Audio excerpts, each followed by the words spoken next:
Uno de mis primeros recuerdos de la infancia es haber salido a pedir dulces en Halloween por el vecindario donde crecí. No tenía un gran disfraz porque decidí a último minuto que quería unirme a mi hermano mayor. Me aterraba la idea de ver a todos esos pequeños monstruos caminando por las calles. Pero ese miedo se desvaneció poco a poco, superado por la promesa de una gran cantidad de caramelos de Halloween.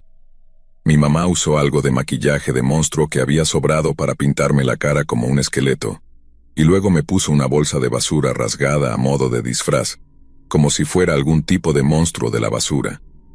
Seguro me veía bastante ridículo comparado con algunos de los otros niños, que llevaban disfraces de Batman y Superman, pero eso no me importaba mucho. Todo lo que me interesaba era conseguir mi parte justa de dulces, y vaya que había muchos. Mi hermano tenía 13 años en ese entonces, así que aceptó acompañar a su hermanito de 9 años por el vecindario junto con sus amigos de la escuela secundaria. No podía creer que alguna vez hubiera tenido tanto miedo de todo eso, porque en realidad estar ahí afuera, tocando puertas y mostrando nuestros disfraces, fue una de las experiencias más divertidas que había tenido en toda mi corta vida. La gente nos daba una cantidad enorme de caramelos, y no solo caramelos, nos daban todo tipo de cosas. En una casa en la que tocamos, creo que era la del dentista del pueblo, nos dieron cepillos de dientes. Todos pusimos caras de decepción, pero luego se rieron y nos dieron caramelos de verdad. En otro lugar nos dieron pequeños cómics de Charlie Brown. Pero en un momento un hombre me dijo que abriera mi bolsa de caramelos y dejó caer algo pequeño y blanco en ella antes de alejarse. No me di cuenta en ese momento, pero pronto iba a descubrir que Halloween era como Navidad, solo que más espeluznante. Para cuando mi hermano y yo llegamos a casa, creo que rápidamente se había convertido en mi festividad favorita. Lo siguiente que recuerdo es que mi mamá nos pidió que vaciáramos nuestras bolsas de caramelos en cada extremo de la mesa de la cocina. Su plan era quedarse con tal vez 3/4 de lo que habíamos conseguido, y guardarlo en algún lugar seguro, para que no nos comiéramos todo de una sola vez, y termináramos con un coma diabético. Pero poco después de que vacié mi bolsa en la mesa, mi mamá se acercó para dividir el botín, y tras echarle un vistazo a mi montón de dulces, inmediatamente comenzó a alterarse. No dejaba de señalar un artículo en particular y preguntarme: «Cariño, ¿dónde conseguiste esto? ¿Quién te dio esto?». Cuando le dije que no sabía, comenzó a gritarme que lo pensara mejor, que tenía que recordar quién había puesto eso en mi bolsa. Recuerdo que me puse nervioso y comencé a llorar, y lloré aún más cuando mi mamá levantó el teléfono y le dijo a la operadora que la conectara con la policía porque, en sus palabras, esto es una emergencia. Hace unos 30 años, cuando mi mamá tenía más o menos mi edad, todos los niños del pueblo donde crecimos salían a pedir dulces en Halloween. Una niña salió con sus amigos, pero no solo volvió a casa con una bolsa llena de caramelos, sino que también trajo consigo una pequeña muñeca blanca hecha con trapos cocidos. La mamá de la niña no le dio mayor importancia y dejó que su hija se quedara con la muñeca, pero unos días después ocurrió un incidente en un parque público.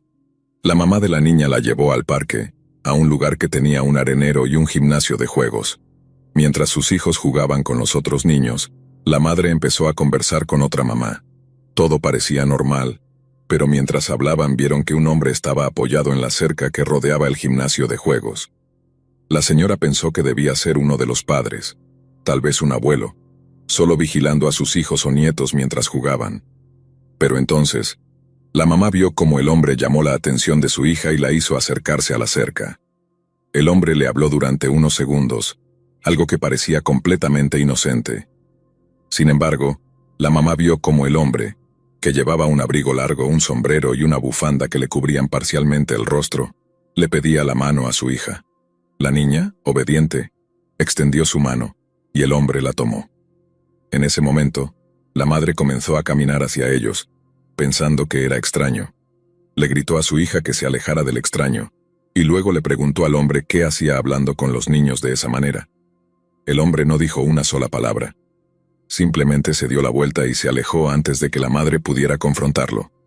Naturalmente, la madre quiso saber qué le había dicho el hombre a su hija, pero la respuesta que recibió la dejó más confundida. Primero, la niña dijo que no había podido entender lo que el hombre le decía, y cuando su madre le preguntó cómo había sabido que debía acercarse y darle la mano al hombre, la niña parecía confundida, y simplemente respondió que no sabía. La niña también dijo que cuando le dio su mano al hombre, él no la olió como su madre había pensado. En su lugar, había dicho algo en su mano, algo que la niña tampoco pudo entender. La mamá, ahora preocupada, le preguntó a su hija si conocía al hombre de algún otro lugar, si lo había visto antes en el pueblo. La niña respondió que sí, que era el mismo hombre que le había dado la muñeca blanca mientras pedía dulces. Como pueden imaginar, la madre estaba aterrada. Al descubrir la conexión entre la muñeca y ese hombre extraño, corrió a informar a la policía. Los policías emitieron una alerta y casi todos los agentes del pueblo salieron a buscar al hombre. Sin embargo, nadie lo vio. Dado que en nuestro pueblo todos se conocían, y nadie reconoció al tipo, la conclusión fue que probablemente era un vagabundo que se había marchado en cuanto notó el alboroto. Pasaron 48 horas sin que nadie viera al hombre nuevamente. Los policías y los vecinos comenzaron a relajarse, convencidos de que el extraño se había ido. Pero en solo unos días, se dieron cuenta de cuán equivocados estaban. Una mañana, una madre joven entró en la habitación de su hija para despertarla y llevarla a la escuela. Pero al abrir la puerta, vio que su hija no estaba en la cama. La madre buscó por toda la casa, hasta que al darse cuenta de que su hija no aparecía, avisó a su esposo. Él llamó a la policía de inmediato y en menos de 24 horas casi todos los policías del estado estaban buscando a la niña desaparecida. Mientras un ejército de policías y voluntarios rastreaban los campos y bosques alrededor del pueblo, un equipo de detectives de la policía estatal realizó una búsqueda exhaustiva en la habitación de la niña, buscando alguna pista. Adivinen qué encontraron escondido en la funda de su almohada. Una pequeña muñeca blanca hecha de trapos viejos. La policía convocó a una rueda de prensa y pidió que cualquier padre cuyo hijo tuviera una de esas muñecas se presentara. Solo un par de padres lo hizo. Dicen que su hija también había recibido una muñeca blanca durante Halloween. Y esa niña resultó ser la mejor amiga de mi madre. Apuesto que pensaban que iba a decir que la niña era mi madre, ¿verdad? No los culpo. Yo también lo pensé la primera vez que escuché esta historia de mi mamá. Aún así, ella quedó medio traumatizada por todo el asunto. No solo porque su amiga y sus padres casi sufrieron un colapso nervioso del miedo, sino también porque terminaron mudándose del pueblo. La niña ya no podía sentirse segura allí. Mi madre dijo que ella y todos en la escuela estaban convencidos de que el hombre volvería en medio de la noche para secuestrarla, tal como lo había hecho con la niña desaparecida. Y esa niña, por cierto, nunca fue encontrada. Nunca apareció un cuerpo ni se encontraron restos. No hubo avistamientos creíbles de ella en ningún lugar, a pesar de las súplicas públicas. Ni siquiera encontraron prendas de ropa o alguna otra pista. Era como si la niña simplemente se hubiera desvanecido de la faz de la tierra. Esto alimentó la teoría que circulaba entre los niños de la localidad, que el secuestrador era una especie de hombre del saco que apuntaba a los niños que recibían muñecas blancas en Halloween, para luego comérselos vivos en las noches posteriores. Obviamente, eso no fue lo que pasó.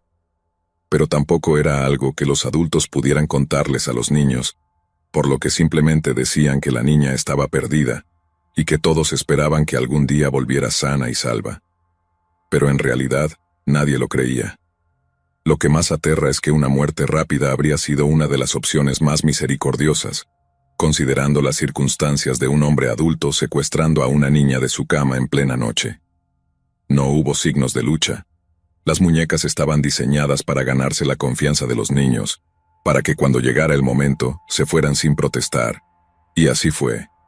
La niña se fue en silencio, porque, como dije, no se encontró rastro de ella ni de su secuestrador. La niña fue declarada legalmente muerta justo cuando yo me gradué de la universidad. El pueblo siguió adelante, pero nadie lo olvidó, especialmente aquellos que estuvieron más cerca de la tragedia. Eso explica por qué mi madre se asustó tanto cuando vació mi bolsa de caramelos en la mesa y vio una pequeña muñeca blanca cosida con trapos viejos entre los envoltorios de chocolate y los caramelos. Como pueden imaginar, ella también llamó rápidamente al 911. Después de que la policía se llevó la muñeca, todo el pueblo prácticamente entró en estado de alerta, mientras buscaban a la persona que podría haberla colocado en mi bolsa. Ningún niño podía ir a ninguna parte solo durante días. Cuando la conmoción disminuyó, La policía dijo que probablemente se trataba de una broma de mal gusto, una especie de imitador que solo quería asustar a la gente. Creyeron que era un adolescente que había escuchado la historia de las muñecas blancas y de la niña que desapareció poco después. No pensaron que el imitador tuviera la intención de secuestrar a ningún niño. Yo no fui el único que recibió una muñeca esa noche, pero con la cantidad de policías en las calles después del 1 de noviembre, es probable que esa presencia fue lo que disuadió al imitador de continuar con su plan. No escuché toda la historia hasta muchos años después, y aunque mi papá siempre pensó que todo era una tontería, solo niños haciendo bromas pesadas, el evento afectó profundamente a mi madre. Creo que le trajo de vuelta todos esos malos recuerdos de su infancia. También creo que probablemente fue solo una broma, una forma de asustar a la gente, porque, después de todo, nadie intentó secuestrar a los niños que recibieron las muñecas, ni siquiera años después. Pero a veces me pregunto qué tan broma fue realmente. Si el pueblo no hubiera tomado en serio las muñecas, o si mi mamá no hubiera visto la que estaba en mi bolsa de caramelos, ¿habrían sucedido las cosas como lo hicieron? ¿O algún otro niño habría desaparecido en medio de la noche, llevado por el hombre que hizo las muñecas blancas?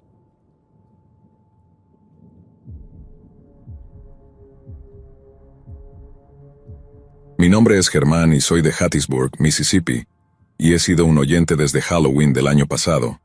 Pero para entonces, supongo que ya había perdido la oportunidad de escribir esto y enviárselo. Es una historia sobre un amigo de la infancia llamado David y cómo finalmente perdimos el contacto. Y como esa historia comienza la noche de Halloween de 1993, es algo en lo que suelo pensar en esta época del año. Es algo triste en algunas partes, pero creo que las historias de miedo son así a veces. Porque eso que es tan terrible y aterrador a menudo tiene consecuencias, y rara vez terminan bien. David y yo vivíamos en la avenida Dent, en lados opuestos de la Iglesia Bautista de Jerusalén Este, y fuimos amigos durante toda la escuela primaria. Luego, cuando pasamos a la escuela secundaria, formamos un grupo sólido de 4 amigos, que éramos yo, David, un chico llamado Thomas que vivía en la calle Frederick y Leonel, cuyos padres tenían el restaurante de mariscos en la calle East Hardy. Éramos prácticamente inseparables tanto en la escuela como en casa, pero especialmente los sábados por la noche. Y eso incluye la noche del 30 de octubre de 1993. Planeábamos ir a pedir dulces la noche siguiente, pero, como cada sábado, caminamos por las casas de los otros hasta que el grupo estuvo completo. Por lo general, simplemente caminábamos por el vecindario hasta que encontrábamos algún lugar donde pasar el rato, que solía ser el campo de béisbol de la avenida Rebecca o algunos terrenos baldíos cerca de Alcorn, pero esa noche, como era la noche antes de Halloween, teníamos algo un poco diferente en mente. Estábamos hablando de cuáles lugares en Hattiesburg creíamos que estaban embrujados. Estaba el lugar de Vernon D., sin relación con Jeffrey, que fue asesinado por el Ku Klux Klan en los 60 por ser activista de derechos civiles. Su casa ya no está, solo queda un terreno vacío, pero mucha gente decía que sentía una presencia extraña en el lugar, y otros incluso escuchaban sonidos raros. Pero como la casa de Vernon estaba al menos a unos 8 o 9 kilómetros y medio fuera del pueblo, no íbamos a caminar hasta allá un sábado por la noche. También estaba el viejo patio de trenes, que supuestamente estaba embrujado. Y el antiguo cementerio de Hattiesburg también era una elección obvia para asegurarse de pasar miedo. Pero en algún momento alguien mencionó la vieja casa abandonada al final de la avenida Elizabeth. La antigua casa de estilo plantación de 2 pisos con su porche envolvente, columnas altas y grandes ventanas con postigos, había estado abandonada desde que tenía memoria. No creo que alguna vez haya sido parte de una plantación real. Creo que simplemente su dueño quería que se viera lo más majestuosa posible. Y debió haber sido un gran lugar cuando todavía estaba ocupada, pero para 1993 no era más que una ruina derrumbada, infestada de termitas, y daba mucho miedo. Aunque a diferencia del viejo lugar de Vernon o el cementerio de Hattiesburg, nunca habíamos oído rumores de que la casa abandonada estuviera embrujada. Y tal vez eso fue lo que nos atrajo en primer lugar. Quiero decir, la casa parecía que debería estar embrujada, así que en nuestras mentes prácticamente lo estaba. Pero eso también nos daba una excusa para evitar visitar cualquiera de los lugares de los que habíamos oído que estaban embrujados. Era algo así como, no somos cobardes, solo somos muy vagos. Así que caminamos todo el camino por la avenida Dent, cruzamos la calle Gulfport, y luego estábamos caminando por la avenida Elizabeth, discutiendo qué podría haber pasado para que la casa quedara completamente abandonada. Recuerdo que Leonel sugirió que el patriarca de la familia se había vuelto loco, había matado a su familia, y que la sangrienta historia de la casa significaba que no se podía revender. Thomas luego sugirió que algún tipo de accidente trágico había resultado en que los espíritus inquietos quedaran anclados al lugar, y por eso no se podía revender.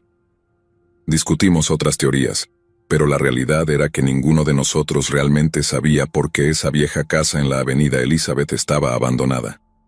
Todo lo que sabíamos era que las probabilidades de encontrarnos con actividad espectral ahí tenían que ser más bajas que en el patio de trenes o el cementerio, y que lo más probable es que no pasara nada malo por pasar el rato ahí. Pero no podríamos haber estado más equivocados. En el camino por la calle, habíamos estado llenos de esa valentía infantil, como dicen. Pero una vez que llegamos al final de la avenida Elizabeth, y vimos que la vieja casa estaba ahí delante de nosotros, ninguno de nosotros se sintió tan aventurero. Hablamos sobre explorarla, encontrar fantasmas o tal vez incluso algún tesoro enterrado o algún tipo de oscuro secreto familiar. Pero una vez que estuvimos frente a ella, nadie quiso entrar. Recuerdo haber pensado que la vieja casa de plantación no se veía tan espeluznante a la luz del día, y que aunque sabía en mi interior que no había nada ahí más que polvo y telarañas, no podía obligarme a entrar. Todos nos quedamos ahí, murmurando entre nosotros sobre lo peligrosa que parecía, y de repente Leonel me retó a entrar. Recuerdo haber dicho algo como, ¿solo? ¿Ni de broma, estás loco? ¿Crees que voy a entrar ahí solo? Leonel luego retó a Thomas a entrar, y él dijo prácticamente lo mismo. Pero cuando retó a David a entrar, aunque fuera solo por un minuto, David respondió, ¿y qué me vas a dar si lo hago?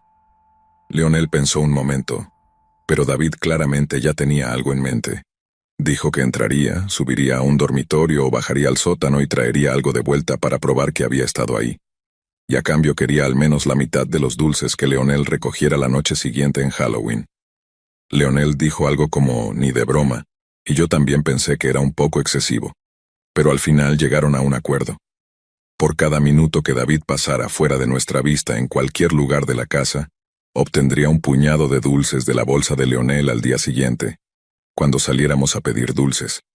David también dijo que quería un recuerdo del lugar, algo que probara que él era el más valiente de todos nosotros.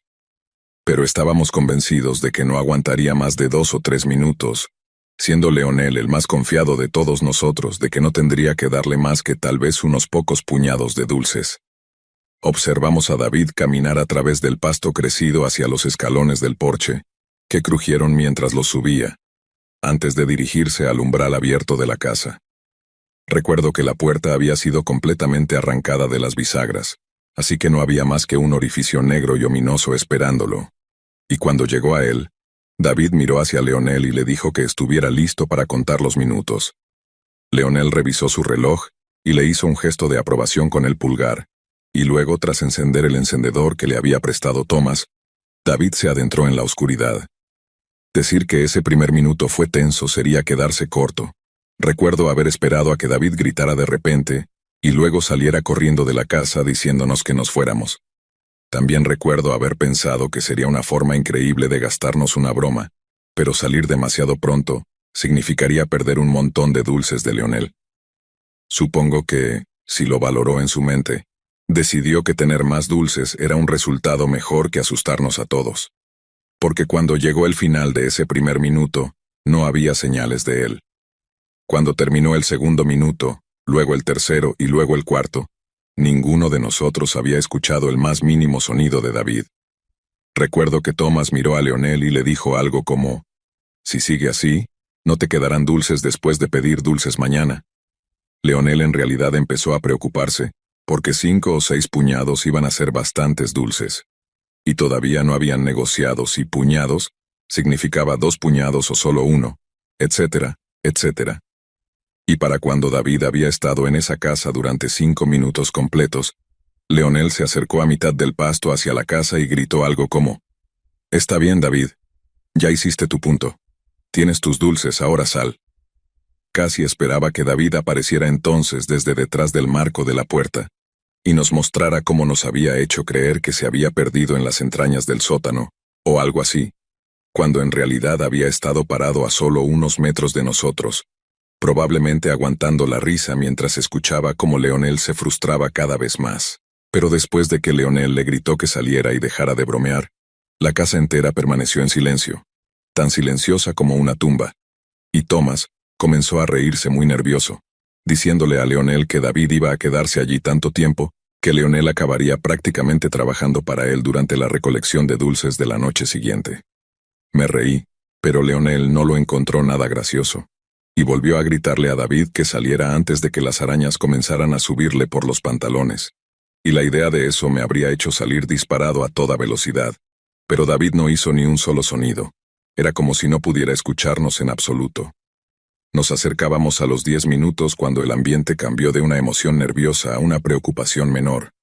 Y para entonces los tres estábamos mucho más cerca de la vieja casa de plantación, y llamábamos todos el nombre de David con la esperanza de que saliera si nos escuchaba a todos, y no solo a uno de nosotros. Y empezamos a sonar asustados también.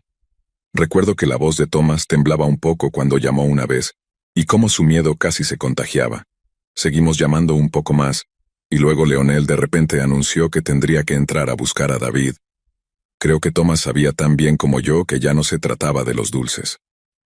Para ese punto, estábamos simplemente asustados por nuestro amigo. Leonel empezó a subir los escalones con Thomas y yo siguiéndolo de mala gana.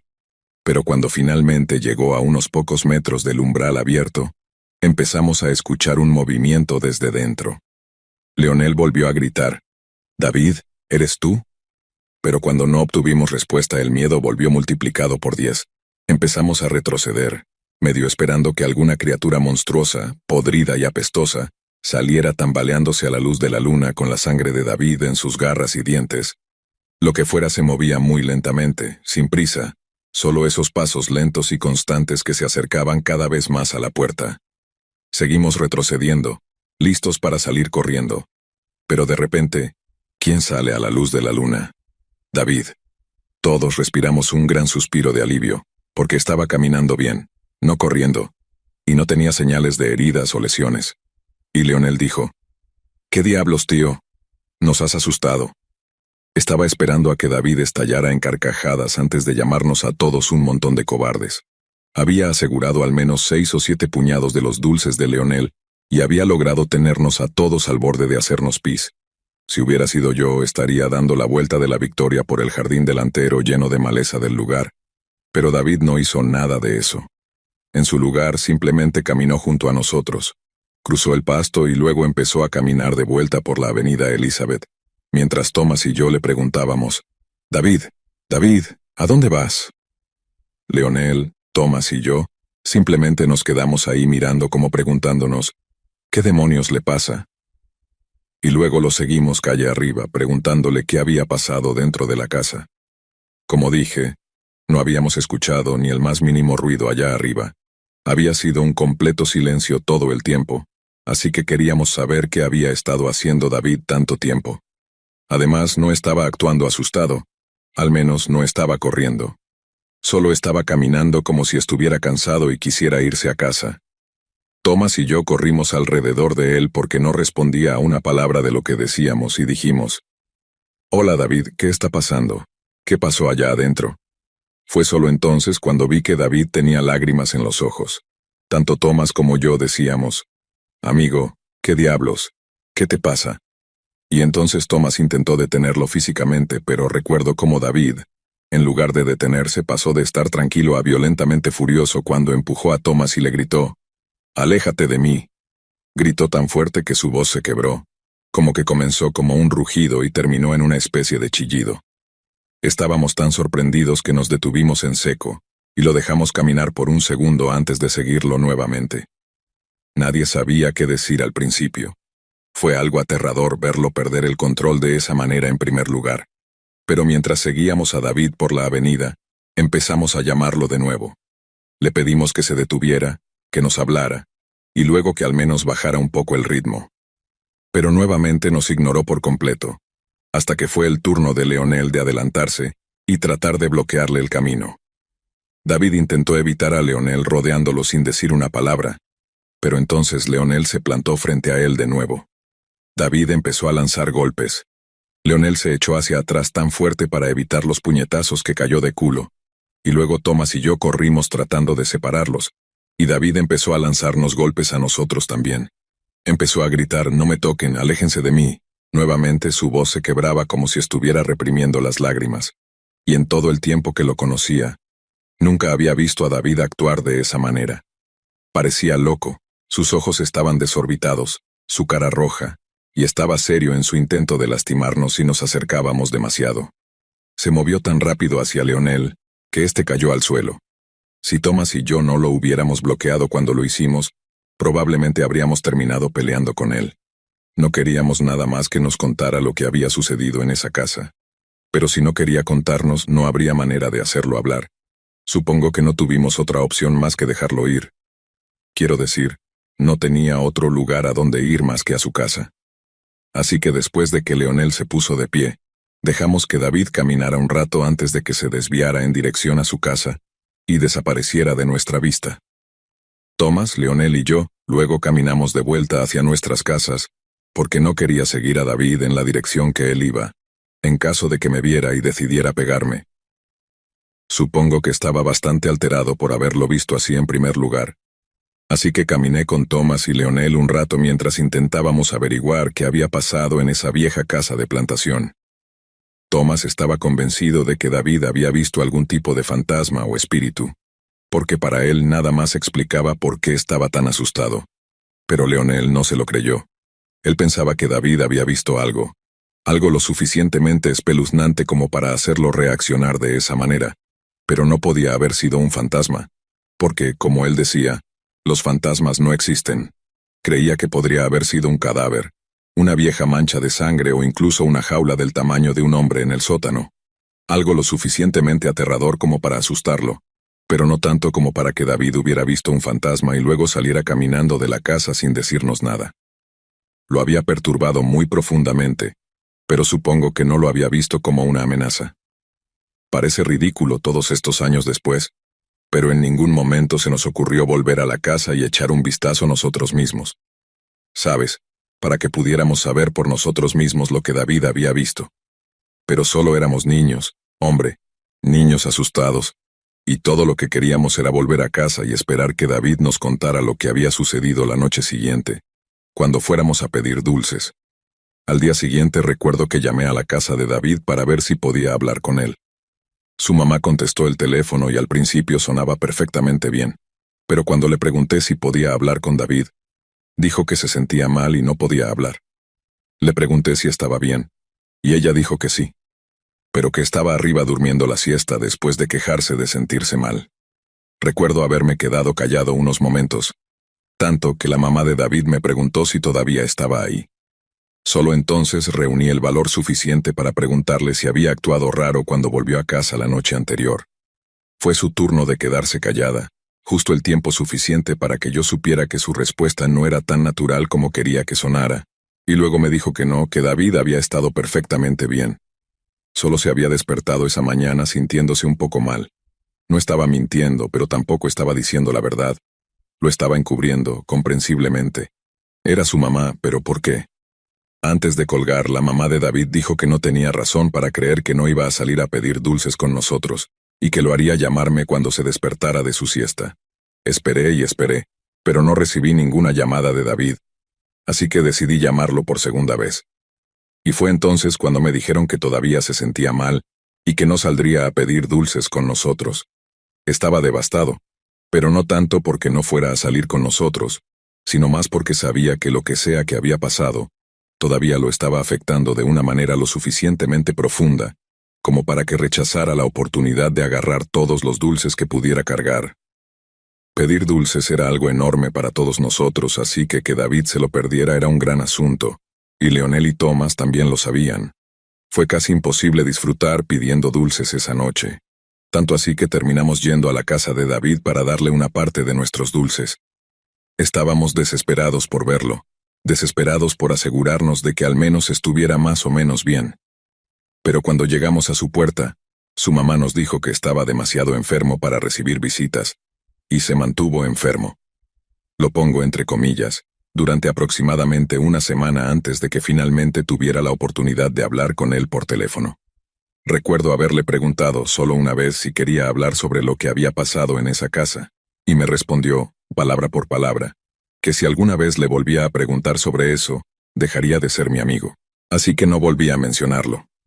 Resistí la tentación durante todo el tiempo que lo conocí, pero David nunca volvió a ser el mismo niño. Entró en esa casa siendo una persona, y salió siendo otra completamente diferente. Y por más que lo intentamos, ninguno de nosotros pudo entender por qué.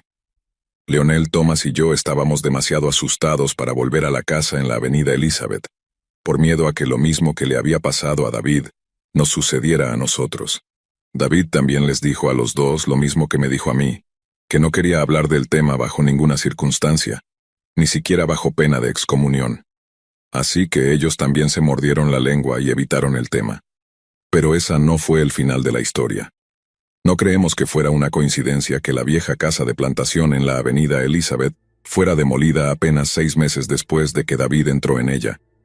Y esa fue la vez que más cerca estuve de romper mi promesa de no preguntarle qué había visto allí. Porque el día de la demolición realmente fue la última oportunidad de ver por nosotros mismos lo que había dentro. Pero, de nuevo, no había manera de que yo entrara solo en ese lugar, ni siquiera a plena luz del día. Quizás debía haberle preguntado, pero no quería perder a un amigo tan antiguo como David, aunque ya no fuera el mismo chico que yo había conocido. La familia de David se quedó en Hattiesburg alrededor de un año más, lo suficiente como para que él terminara el 8º grado. Un día nos dijo que se mudaba. David se fue a Jacksonville, aparentemente porque su mamá quería estar más cerca de sus padres en su vejez. Intentamos mantener el contacto con él, pero siempre parecía que a nosotros nos importaba mucho más seguir con la amistad que a él. Le preguntábamos por teléfono si alguna vez pensaba volver a visitarnos, y siempre decía, no sé, tendré que ver qué dice mi mamá. Nunca parecía muy entusiasta al respecto, y con el tiempo Thomas, Leonel y yo entendimos la indirecta. Antes de darnos cuenta, perdimos el contacto por completo.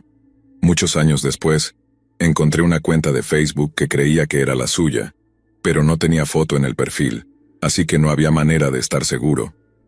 Le envié una solicitud de amistad, pero nunca fue aceptada. Supongo que David no usaba mucho esa cuenta. Esperaba que algún día la aceptara, tal vez que consiguiera mi número de alguien y me llamara. Pero hace unos 10 años recibimos una mala noticia. David había muerto por una sobredosis de drogas. Heroína, dijeron. Ni siquiera había cumplido 40 años. En el funeral escuchamos de personas que lo conocieron en Jacksonville, que había estado luchando contra la adicción durante años.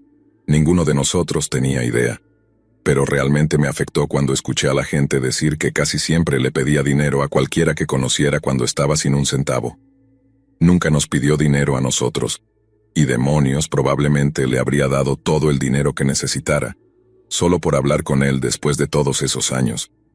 Pero nunca nos pidió ayuda, ni siquiera en su peor desesperación.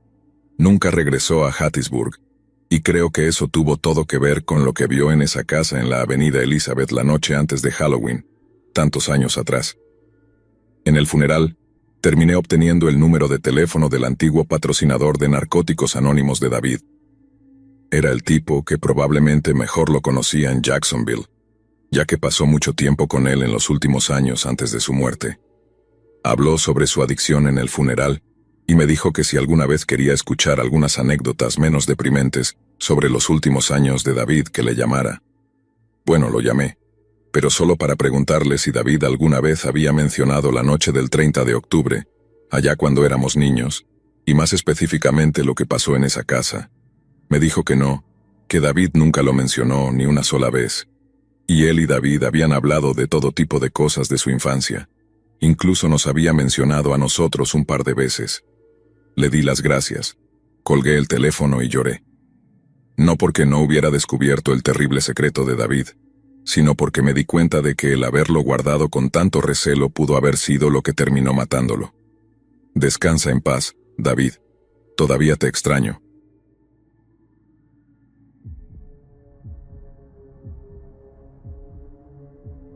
Amigos, la noche de Halloween del 9 de 1977, los padres de Nema Louise Carter, de 19 meses, la acostaron en su cuna y le dieron un beso de buenas noches.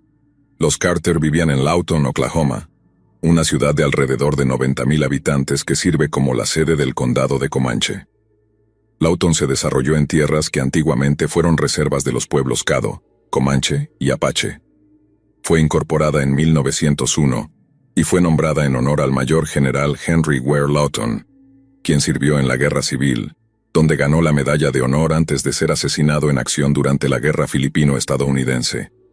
El paisaje de Lawton es típico de las grandes llanuras, con una topografía plana y colinas suavemente onduladas, mientras que el área al norte de la ciudad está marcada por las montañas Wichita. Aunque la economía de Lawton todavía depende en gran medida de Fort Sill, ha crecido para abarcar educación superior, atención médica, comercio minorista y manufactura, sector en el cual trabajaba el padre de Nema, George Carter. Después de acostar a su pequeña hija a dormir, los Carter se retiraron a su propia habitación para descansar. Pero al despertarse la mañana siguiente, descubrieron que habían salido de sus sueños y entrado en la peor pesadilla de cualquier padre. La cuna de la pequeña Nema estaba vacía, y ella no se encontraba por ningún lado. Tras contactar a la policía, los oficiales fueron enviados a la casa de los Carter, donde tomaron declaraciones y realizaron una búsqueda. Los oficiales deseaban principalmente identificar el método por el cual el secuestrador de Nema había entrado a la casa de la familia Carter. Pero después de un análisis exhaustivo de la casa, llegaron a una conclusión profundamente escalofriante. Dado que las ventanas del dormitorio de Nema aparentemente habían permanecido cerradas con llave durante la noche de su secuestro, y se había descartado la posibilidad de una entrada forzada, los oficiales se enfrentaron a una posibilidad aterradora. El secuestrador de Nema habría entrado subrepticiamente a la casa durante las horas del día, antes de esconderse en el armario de su habitación hasta que sus padres se durmieran. Solo entonces habría podido llevarse a la pequeña Nema fuera de la casa sin alertar a sus adorados padres. El secuestro de Nema conmocionó a toda la comunidad local, con la policía alentando a los miembros del público a estar atentos a cualquier signo de actividad sospechosa. Nadie podía comprender por qué alguien querría secuestrar a una niña de 19 meses, pero parecía inconcebible que las intenciones del sospechoso fueran asesinas. Todos los esfuerzos de búsqueda que siguieron dependieron de la posibilidad de que la pequeña Nema aún estuviera viva y que alguien la estuviera reteniendo con la intención de transportarla fuera del estado. Pero la realidad era mucho más aterradora. Alrededor de un mes después del secuestro de Nema, un grupo de escolares estaba explorando una casa abandonada a unas 4 cuadras de donde vivía la familia Carter. La casa había sido gravemente vandalizada. Su interior era un caos de vidrios rotos y grafiti rústico. Pero quienes alguna vez fueron dueños de la casa, habían dejado la mayoría de sus muebles. A medida que los niños exploraban la casa, su curiosidad los llevó a abrir armarios, alacenas y gabinetes con la esperanza de encontrar algún tesoro perdido hace tiempo. Pero hasta que llegaron a la cocina deteriorada de la casa, sus hallazgos habían sido basura y no tesoros. De repente, uno de los niños se fijó en el refrigerador y se preguntó en voz alta si habría comida dentro. Con una mórbida curiosidad, los amigos del niño lo alentaron a abrir la puerta del electrodoméstico. El niño hizo lo que le pedían, se acercó al refrigerador y luego abrió la puerta. Pero en lugar de ser recibido por la vista de verduras podridas y carne infestada de gusanos, lo que los niños vieron ese día los perseguiría por el resto de sus vidas. En uno de los estantes de vidrio desnudo del refrigerador yacía el cuerpo asfixiado y en descomposición de la pequeña Nema Carter. Lawton siempre había sido un lugar algo rudo y duro, y no era ajeno al crimen menor, y a veces, violento. Pero el secuestro de niños en medio de la noche era inaudito, o al menos casi inaudito. Solo el año anterior, el 8 de abril de 1976, las hermanas gemelas Mary y Tina Carpenter fueron secuestradas a plena luz del día mientras veían televisión en la casa de su abuela. Según el informe, un amigo de las gemelas Carpenter abrió la puerta de la sala antes de convencer a las 2 niñas para que salieran. Las 2 pequeñas, de 3 años, lo siguieron, pero pronto se encontraron con Jacqueline M. Rubido, de 16 años, quien comenzó a arrastrar a las niñas por la calle. En llamadas a la policía, los testigos afirmaron que las gemelas Carpenter lloraban e intentaban liberarse del agarre de Rubido. Instaron a la policía a darse prisa, pero cuando los oficiales llegaron al lugar, Rubido y sus dos víctimas ya no estaban. Varios años después, en una entrevista con la policía local, Tina Carpenter, de 10 años, dijo: «Nos llevó a una casa, era blanca, cerca de las vías del tren. Había muebles rotos adentro. Cuando llegamos, nos llevó al refrigerador y nos dijo que nos metiéramos. Dijo que su tía vendría a sacarnos y nos llevaría por helado más tarde». Las gemelas Carpenter hicieron lo que se les pidió, demasiado aterrorizadas de Rubido para arriesgarse a desobedecerla. Pero una vez adentro, Rubido simplemente cerró la puerta de golpe y salió corriendo. 2 días después, un grupo de niños jugaba en una casa desierta cuando escucharon débiles gemidos provenientes de un refrigerador sucio. Una niña de 11 años llamada Kathy Ford y otro niño del vecindario valientemente abrieron la puerta del refrigerador, y Tina Carpenter cayó exhausta, aterrorizada, pero viva. Milagrosamente, Tina había sobrevivido respirando a través de un pequeño agujero en el refrigerador. Su hermana gemela, por otro lado, no fue tan afortunada, y murió como resultado de una prolongada asfixia. Cuando la policía interrogó a Kathy Ford, ella afirmó haber preguntado de inmediato a la exhausta Tina: «¿Quién te encerró en el refrigerador?». La respuesta de Tina fue casi instantánea, usando el apodo de la joven de 16 años cuando afirmó: «Jackie Boo». Jacqueline Rubido, quien también era la niñera de Kathy Ford debido a su amistad con la tía de esta, se convirtió instantáneamente en el objetivo de una investigación policial. Sin embargo, bajo la suposición de que una niña de 3 años sería un testigo poco confiable, y dada la falta de pruebas físicas, las autoridades desesperaban por obtener una confesión directa. Sin ella, la investigación se estancó rápidamente. Al final, la policía no tuvo más remedio que liberar a Jackie Rubido sin cargos, pero la noticia fue recibida con aprensión e inquietud por parte de la comunidad local. La gente estaba asustada, realmente asustada, recordó Ray Anderson, investigador de la oficina del fiscal del condado de Comanche. Se preguntaban a sí mismos: ¿cómo pudo pasar esto?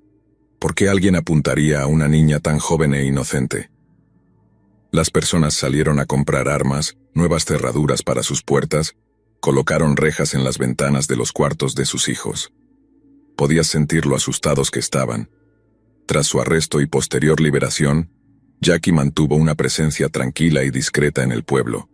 De alguna manera, logró recuperar suficiente de su reputación como para que la gente comenzara a contratarla nuevamente como niñera. Y para el otoño de 1977, era la niñera habitual de los Carter, la joven pareja nativa americana que llevaba una vida social activa los fines de semana y que conocía bien a su pequeña hija, Nema. Jackie también era su primera opción como niñera. Durante ese periodo, un intruso levantó a Nema de su cuna con las ventanas cerradas. Se deslizó por el pasillo de la pequeña casa en Lawton, pasó junto a sus padres dormidos y salió por la puerta principal. «Recuerdo esa mañana como si fuera ayer», recordó George, el padre de Nema. Era una de esas mañanas frescas y claras de Oklahoma, un día que de otro modo habría disfrutado inmensamente. En cambio, él y su esposa estaban condenados a soportar la peor pesadilla de todos los padres jóvenes. Alguien había secuestrado a su bebé. George luego dijo que su corazón latía tan rápido que pensó que estaba teniendo un ataque al corazón, y que en su pánico, su esposa Rose comenzó a buscar frenéticamente en los lugares más irracionales. Corrió entre los armarios de la cocina, los armarios de la casa y la caseta del perro familiar. Incluso revisó debajo de la casa y en el campo detrás de la cerca del patio trasero, pero la pequeña Nema no estaba por ningún lado. Durante las primeras fases de la investigación, y dado el alto porcentaje de participación de los padres en los casos de niños desaparecidos, los detectives no tuvieron más remedio que considerar a George y Rose, los propios padres de Nema, como sospechosos preliminares. «Naturalmente los llamamos para interrogarlos», recordó Cecil Davidson, un detective retirado de la policía de Lawton que trabajó en el caso. Aceptaron someterse a pruebas de detector de mentiras, y ambos las pasaron con éxito. Una vez que los padres fueron descartados como sospechosos, casi todos cayeron bajo el manto de la sospecha, incluidas las niñeras del vecindario, Joyce Smith y Jacqueline Rubido, Es increíble que nos haya tomado tanto tiempo darnos cuenta, recordó Davidson. Pero finalmente alguien recordó que Jackie Rubido había sido implicada en un crimen casi idéntico no hacía ni un año. Y después de eso, todas las miradas se centraron en ella. Cuando el detective Davidson finalmente confrontó a Rubido respecto al secuestro y asesinato de Nema Carter, su respuesta fue, por decirlo menos, fría. Rubido afirmó que estaba jugando bingo la noche en que Nema desapareció, y al principio su coartada parecía sólida.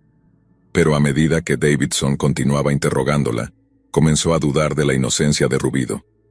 Era muy callada, recordó Davidson.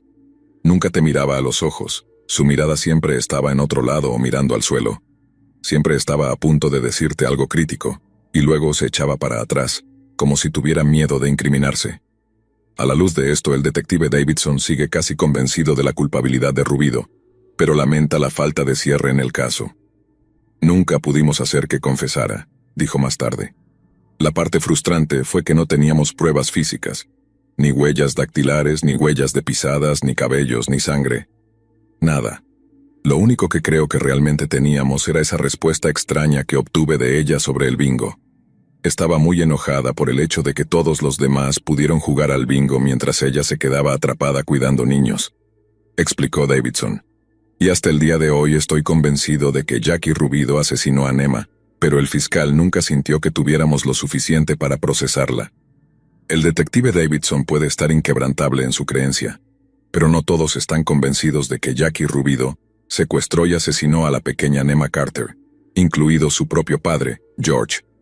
2 meses antes del secuestro de Nema, los Carter encontraron a su perro envenenado. Unos días después regresaron a casa y descubrieron que había sido destrozada por vándalos. Me cuesta creer que todos esos eventos fueran meras coincidencias, dijo George. La Jackie Rubido que conocíamos, no, simplemente no cuadra. Nunca sentí eso de ella. Siempre que Jackie venía, Nema corría hacia ella y le daba un gran abrazo. Sin embargo, hace varios años, George vio una entrevista en un periódico en la que Jackie decía que había estado drogada en esa época de su vida. Cuando le preguntaron si creía que fue alguien que conocían, George respondió: creo que sí, alguien que estaba familiarizado con nuestra casa, pero nunca he estado completamente convencido de que fuera Jackie. George, cuya esposa Rose murió en el año 2000, sigue atormentado por la aterradora realidad de que nunca se acusó a nadie por el asesinato de su hija. Afirmó que el paso de 3 largas décadas había ayudado a aliviar su dolor un poco, pero, como él lo expresó poéticamente, las preguntas sin respuesta aún arden en mi interior. En las secuelas iniciales de su asesinato, los detectives estaban convencidos de haber identificado positivamente al asesino de Nema, y su principal sospechosa era Jackie Rubido. Sin embargo, ellos también han quedado con un sentido de justicia no realizada. Mi esposa y yo vivimos durante años con los «¿qué pasaría si?», dijo George Carter, quien ahora es un miembro activo de su iglesia local. Nema lloró esa noche cuando la acostamos a dormir, y nunca nos levantamos a revisarla. Pensamos que no queríamos malcriarla, que eventualmente se dormiría. Continuó. Y ahora pienso que la persona que la tomó ya estaba en su habitación, probablemente escondida en el armario.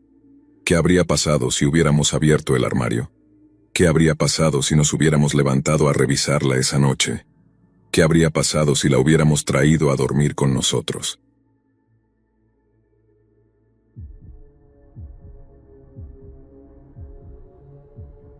Recuerdo esa noche de Halloween como si fuera ayer, aunque al mismo tiempo hay partes de ese recuerdo que he intentado bloquear. A veces, cuando cierro los ojos, revivo los momentos más oscuros, esos que me arrancaron el alma por dentro. Todo empezó de manera inocente, como cualquier otra fiesta de Halloween. Mis amigos y yo con nuestros disfraces, risas y bromas, listos para una noche de diversión. No sabíamos que estábamos caminando hacia el infierno. Esa noche, el plan era sencillo: asistir a una fiesta de disfraces que nos habían recomendado unos amigos de amigos. No conocíamos a los organizadores ni mucho menos, pero en Halloween, eso es casi lo normal. Siempre hay eventos por aquí y por allá. Fiestas en sótanos, casas alquiladas o galpones abandonados. Lo emocionante de la noche es explorar, ir de fiesta en fiesta, ver gente conocida y desconocida, y disfrutar de la bebida, la música y las luces parpadeantes. Al menos eso es lo que creíamos que pasaría. Me llamo Pedro y esa noche mi disfraz era simple pero efectivo, un boxeador. Llevaba un pantalón corto, vendajes en las manos y un protector bucal que hacía que mis palabras sonaran extrañas cuando hablaba. Parecía una elección fácil y cómoda, pero poco sabía yo lo simbólico que sería. A veces pienso que, de alguna manera, ese disfraz me preparó para la pelea de esa noche. Mis amigos también estaban listos. Roberto y Andrea fueron de Fred y Daphne de Scooby-Doo, y Diego y Lucas se disfrazaron de policías, con camisas apretadas y gafas de sol oscuras. Nos veíamos ridículos juntos, pero eso era parte de la diversión. Cuando finalmente nos subimos al coche de Diego para ir a la fiesta, el ambiente ya comenzaba a sentirse extraño. Las calles estaban desiertas, con solo unas pocas luces de las casas encendidas, a diferencia de otros años en los que Halloween era una noche viva, con niños correteando en busca de dulces.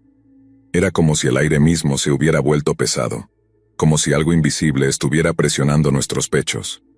Nadie lo dijo en voz alta, pero todos lo sentíamos. El lugar de la fiesta estaba bastante apartado. Después de conducir unos 20 minutos desde el centro de la ciudad, nos encontramos en las afueras, donde los edificios empezaban a desvanecerse y la naturaleza reclamaba su territorio. La fiesta era en un galpón viejo, a unos 10 minutos a pie desde la carretera principal. Ya desde el coche podíamos ver las luces parpadeantes y escuchar el eco distante de la música que llegaba a nosotros, filtrándose entre los árboles. «Esto parece algo sacado de una película de terror», dijo Andrea mirando por la ventana con una sonrisa nerviosa. «Justo por eso vinimos», respondió Roberto apretando su mano para tranquilizarla. «Relájate, va a ser divertido». Yo por mi parte no estaba tan seguro. Algo en el lugar me ponía nervioso. No era solo la oscuridad ni el hecho de que estuviéramos lejos de cualquier señal de civilización. Era la vibra del lugar, como si la misma tierra bajo nuestros pies supiera lo que iba a pasar y nos estuviera advirtiendo. Pero, una vez más, era Halloween. Se supone que debe dar miedo, ¿no? Nos estacionamos al borde del camino y empezamos a caminar hacia el galpón. El sonido de nuestros pasos en la grava era lo único que rompía el silencio entre nosotros. A medida que nos acercábamos, notamos que había varios autos estacionados de manera caótica, algunos con las luces interiores todavía encendidas, otros abollados como si hubieran sido golpeados o rayados a propósito. Me detuve por un segundo frente a un coche negro con las ventanas rotas, pero nadie más pareció prestarle atención. «Vamos, Pedro, deja de quedarte atrás», dijo Lucas empujándome suavemente hacia adelante. Él también estaba nervioso, lo podía notar en su tono de voz, aunque trataba de ocultarlo con una broma. Finalmente llegamos a la entrada del galpón. La música retumbaba dentro con una mezcla de risas y gritos que se filtraban por las paredes. Pero algo no estaba bien. Era demasiado fuerte, demasiado intensa, como si la energía dentro de ese lugar estuviera fuera de control. El interior del galpón era un caos visual. Las luces estroboscópicas rebotaban en cada superficie, cegándonos momentáneamente con cada destello. Había humo, tal vez de una máquina de efectos especiales o de cigarrillos, pero no podíamos ver bien. La multitud, aunque no era densa, estaba dispersa por todo el lugar. La mayoría de los rostros estaban cubiertos por máscaras, algunas más grotescas que otras. Algunos llevaban disfraces elaborados, mientras que otros solo vestían ropa rota y sucia, como si no les importara realmente estar allí. Nos dirigimos a la barra improvisada, una mesa larga con botellas baratas y vasos de plástico. Pedimos cervezas, tratando de mezclarnos y sacudir la sensación incómoda que se había asentado en nuestros estómagos desde que llegamos. Roberto intentaba relajarse, bromeando con Diego sobre los disfraces de los demás. «Mira a ese tipo, parece salido de una película de bajo presupuesto», dijo, señalando a un hombre con una máscara de cerdo que parecía demasiado realista. El hombre estaba de pie cerca de una de las columnas, mirándonos de reojo. No decía nada, solo nos observaba. La música seguía subiendo de volumen al punto que casi no podíamos oírnos hablar. Andrea, que había estado bailando con Roberto, se acercó a mí y me dijo al oído: «Esto está raro, Pedro. ¿No te parece que hay algo raro en esta gente?»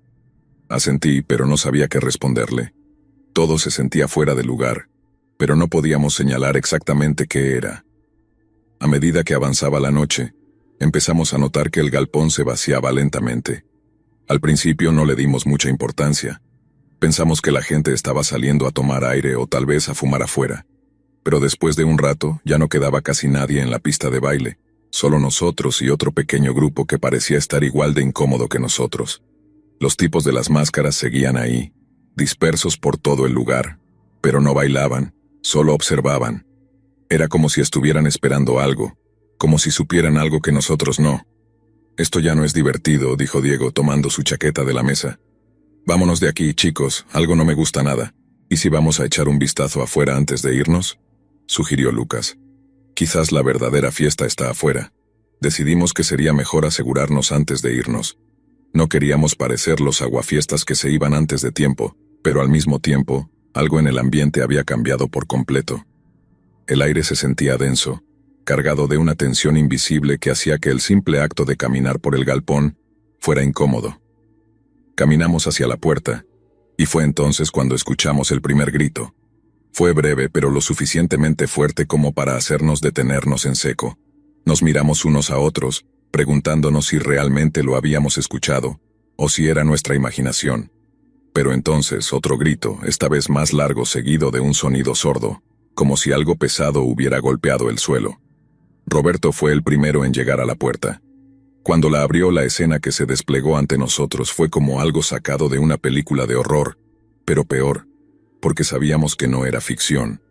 Afuera, donde antes habíamos visto a algunas personas hablando y fumando tranquilamente, ahora se desataba una pelea brutal, una auténtica batalla campal. Era como si hubiéramos salido a una versión perversa de La Purga, pero esta vez no había reglas, ni lógica, solo caos. La gente se estaba golpeando con lo que tuviera a mano. Palos, botellas rotas, cadenas, cuchillos. Y lo peor no era la violencia en sí misma, sino las expresiones en los rostros de quienes participaban. No era ira lo que veíamos, era diversión. Parecía que realmente disfrutaban de lo que estaban haciendo. Al principio quedamos congelados en la entrada sin saber cómo reaccionar. Fue Diego quien nos sacó de nuestro aturdimiento, jalándonos hacia atrás antes de que alguien nos viera. «¡Mierda! ¿Qué demonios es esto?», gritó, su rostro pálido. Intenté procesar lo que estaba viendo. Gente peleando ensangrentada, algunos ya tirados en el suelo sin moverse, mientras otros seguían pateándolos como si no fueran más que objetos. Y luego vi a ese tipo de la máscara de cerdo. Sostenía algo en alto como si fuera un trofeo. No fue hasta que mis ojos se enfocaron que entendí lo que era. Una cabeza. Una maldita cabeza humana, con el cabello todavía goteando sangre. El tipo la levantaba como si fuera un premio, mientras la multitud a su alrededor gritaba y vitoreaba. El horror que sentí en ese momento no se puede describir con palabras. El tipo de la máscara de cerdo, levantando esa cabeza como si fuera un trofeo, mientras todos gritaban y reían a su alrededor, me dejó paralizado. Mi cuerpo no respondía. Mi mente se negaba a aceptar lo que estaba viendo. Era irreal, como si todo fuera parte de una pesadilla de la que no podía despertar. Pero lo era. Era real, demasiado real. Los gritos de la multitud afuera resonaban en mis oídos, mientras que dentro de mí sentía que todo mi ser gritaba en silencio. Mis amigos también estaban en shock.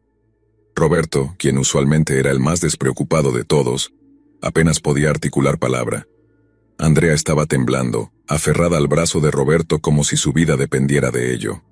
Diego, el más racional del grupo, había tomado la iniciativa de alejarnos de la puerta, pero incluso él estaba completamente fuera de sí. «Tenemos que irnos», exclamó, pero nadie podía moverse. La tensión en el aire era asfixiante. Fue Lucas quien, de alguna manera, logró sacarnos de ese estado de parálisis. «Mierda, Pedro, mueve el culo, nos van a ver», gritó empujándome hacia un rincón oscuro del galpón. Poco a poco, todos nos fuimos moviendo hacia atrás, tratando de ser lo más silenciosos posible.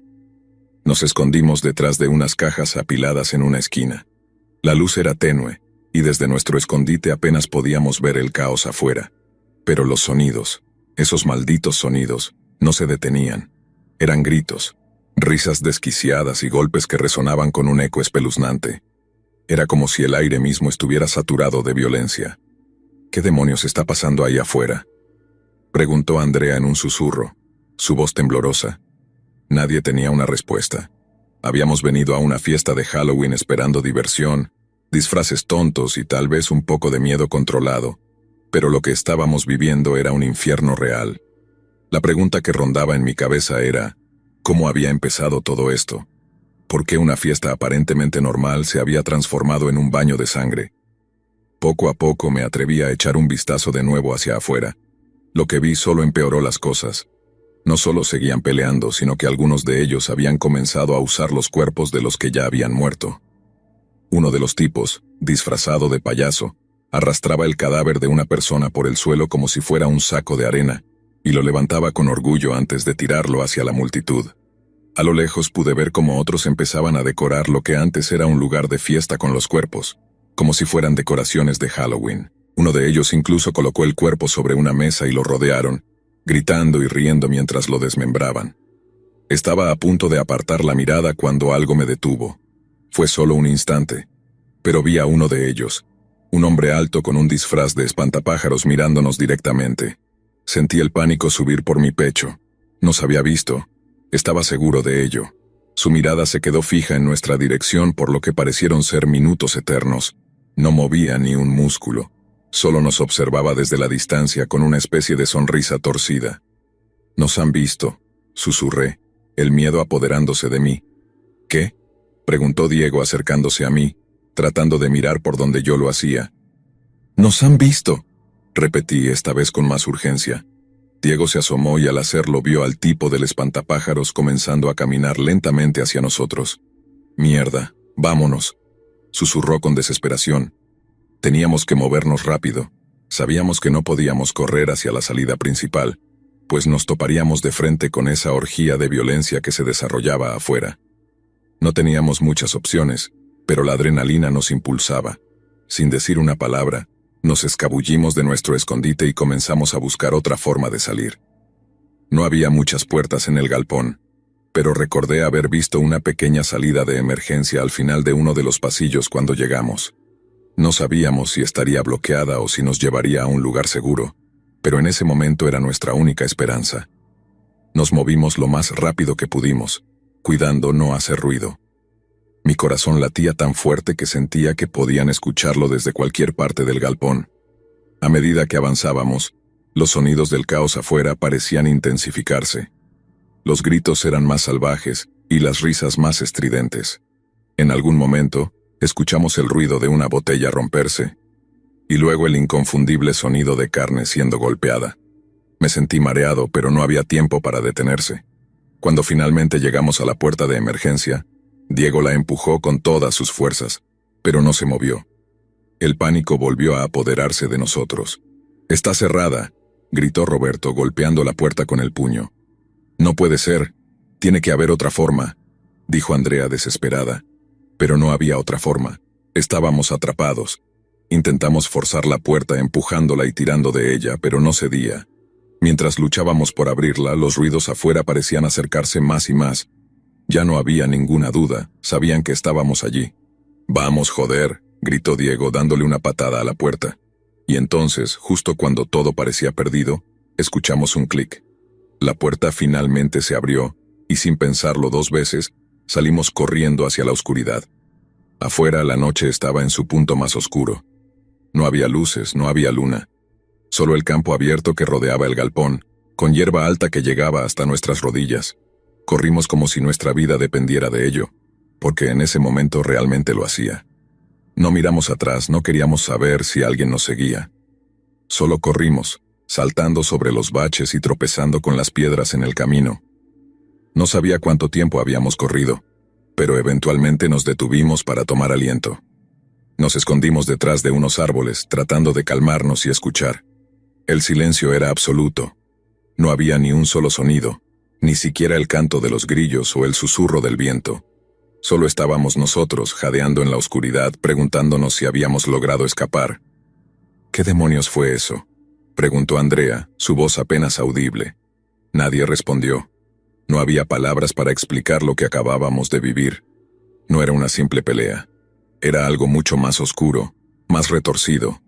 Era como si esas personas se hubieran transformado en monstruos, disfrutando de la violencia de una manera que nunca habíamos imaginado posible. Pasamos el resto de la noche escondidos entre los árboles, demasiado asustados para movernos. Ninguno de nosotros podía hablar. Cada vez que uno de nosotros intentaba decir algo, era como si las palabras se quedaran atrapadas en la garganta. Estábamos en estado de shock, simplemente esperando que el amanecer llegara y nos ofreciera algún tipo de consuelo. Cuando finalmente salió el sol, fue como si el mundo volviera a la vida. Los primeros rayos de luz nos dieron el valor suficiente para levantarnos y salir de nuestro escondite. Caminamos en silencio, sin atrevernos a mirar hacia atrás. Eventualmente, encontramos una carretera. Ninguno de nosotros sabía exactamente dónde estábamos, pero en ese momento no importaba. Solo queríamos estar lejos, muy lejos de ese galpón. Logramos detener a un coche que pasaba, y el conductor, al ver nuestras caras, supo que algo estaba terriblemente mal. No hicimos muchas preguntas y él tampoco. Nos llevó a la ciudad más cercana, y una vez allí, simplemente nos fuimos cada uno a su casa. Ni siquiera nos despedimos adecuadamente. Creo que todos estábamos tan traumatizados que lo único que queríamos era olvidar. No sé si alguna vez se investigó lo que ocurrió esa noche. Ninguno de nosotros volvió a hablar del tema. Pasaron los días, las semanas, y eventualmente nos fuimos distanciando, como si el recuerdo de esa noche nos hubiera roto a todos de alguna manera. Nadie quería revivirlo. Nadie quería hablar de los detalles. A veces, cuando cierro los ojos por la noche, puedo escuchar los gritos de nuevo, y veo al tipo de la máscara de cerdo sosteniendo esa cabeza como un trofeo. Esos recuerdos siempre estarán ahí, latentes en algún lugar de mi mente, recordándome que, en aquella fiesta, el verdadero monstruo no era algo sobrenatural. El verdadero monstruo estaba dentro de cada una de esas personas, y eso es lo que lo hacía aún más perturbador.